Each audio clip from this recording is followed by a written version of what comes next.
اعوذ باللہ من الشیطان الرجیم بسم اللہ الرحمن الرحیم السلام علیکم ورحمۃ اللہ وبرکاتہ۔ شہنشاہ چین کسانوں سے سڑکوں، محلوں اور آب پاشی کے لیے نہروں کی تعمیر جیسے سخت کام لیا کرتا تھا۔ ان کا سب سے زیادہ ناقابل یقین تعمیری شاہکار عظیم دیوار چین ہے۔ یہ دیوار کیوں بنائی گئی؟ آئیے اس کا مقصد جانتے ہیں۔ دیوار چین پرانی قلعہ بندی کی دیواروں کو آپس میں ملاتی تھی۔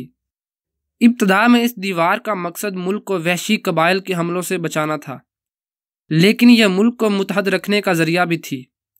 نیز اسے مختلف فوجی چھانیوں کو رسد پہنچانے کے لیے بھی استعمال کیا جاتا تھا، لیکن یہ دیو ہیکل قلعہ بندی چین کو ان حملوں سے نہ بچا سکی جن کا اسے خطرہ تھا۔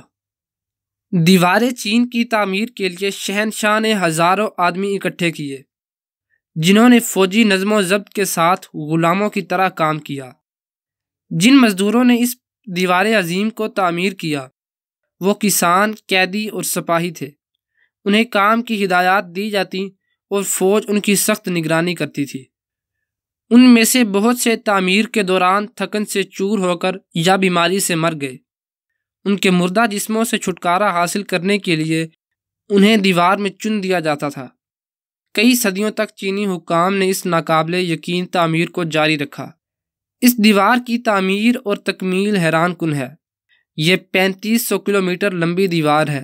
اس پر 25,000 فوجی پہرے داروں کی چوکیاں ہیں، جن کا درمیانی فاصلہ یکساں ہے۔